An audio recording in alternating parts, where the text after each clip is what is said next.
ಕಾಂಗ್ರೆಸ್ಸಲ್ಲಿ ಹಿಂದೂಗಳ ಪಾರ್ಟಿ ಐತಿ. ಎಂದರೆ ಹಿಂದೂಗಳ ಪರವಾಗಿ ನೆಹರು ಹಿಡಿದು ಯಾರು ಮಾತಾಡ್ಯಾರ? ಕಾಂಗ್ರೆಸ್ ಅನ್ನೋದೇ ಹುಟ್ಟಿದ್ದೆ ಮುಸಲ್ರ ಸಲ ಆಗ್ಯದ. ಪಾಕಿಸ್ತಾನ ಒಡೆದು ಕೊಟ್ಟಿದ್ದೆ ಯಾಕೆ? ನೆಹರೂನ ಪ್ರಧಾನಮಂತ್ರಿ ಮಾಡಕ್ಕೆ ಗಾಂಧಿ ಮಾಡಿದ ತಪ್ಪು. ಅವಾಗನೇ ಗಾಂಧಿ ಮಾಡಿದ ತಪ್ಪು ಏನಂದ್ರೆ ಭಾರತದಿಂದ ಮುಸ್ಲಿಮ್ರು ಯಾರೂ ಹೋಗಬೇಡ ಅಂತ ಹೇಳಿದ್ದು.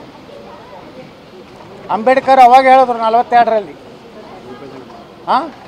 ಪಾರ್ಟಿಷನ್ ಪಾಕಿಸ್ತಾನದಾಗ ಏನು ಹೇಳಿದ್ರು? ಭಾರತದಲ್ಲಿರುವ ಕೊನೆಯ ಮುಸ್ಲಿಂ ಎಲ್ಲಿಗೆ ಹೋಗಬೇಕು? ಪಾಕಿಸ್ತಾನಕ್ಕೆ ಹೋಗ್ಬೇಕು. ಪಾಕಿಸ್ತಾನದಲ್ಲಿ ಹಿಂದೂಗಳು ಭಾರತಕ್ಕೆ ಬರಬೇಕು.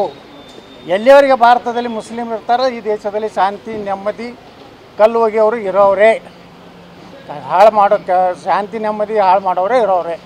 ಇದು ಬಾಬಾ ಸಾಹೇಬ್ ಅಂಬೇಡ್ಕರ್ ಹೇಳಿದರು. ಅಂಬೇಡ್ಕರ್ ಅವ್ರ ಮಾತು ಅವಾಗ ಗಾಂಧಿ ಕೇಳಲಿಲ್ಲ, ನೆಹರು ಕೇಳಲಿಲ್ಲ. ನೆಹರೂಂದು ಅರ್ಧ ಮನಸ್ಸು ಪಾಕಿಸ್ತಾನ ಕಡೆನೇ ಇತ್ತು. ಕಾಶ್ಮೀರಕ್ಕೆ 370 ಯಾಕೆ ಕೊಟ್ರಪ್ಪ?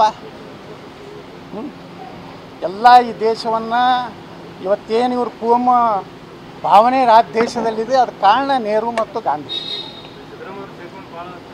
ಸಿದ್ದರಾಮಯ್ಯ ಅಂತರೂ ಮೊದಲೇ ಪಾಕಿಸ್ತಾನ ಏಜೆಂಟ್ ಇದ್ದಂಗೆ ಅದ. ಎಂದರೆ ಹಿಂದೂಗಳ ಪರವಾಗಿ ಮಾತಾಡಿದ್ದು ನೋಡ್ರಿ, ಸ್ವತಃ ತಮ್ಮ ಸಮುದಾಯದ ಜಾತಿ ಗಣತಿಯಲ್ಲಿ ಕೆಳಕತ್ತಿದ್ದಾರೆ.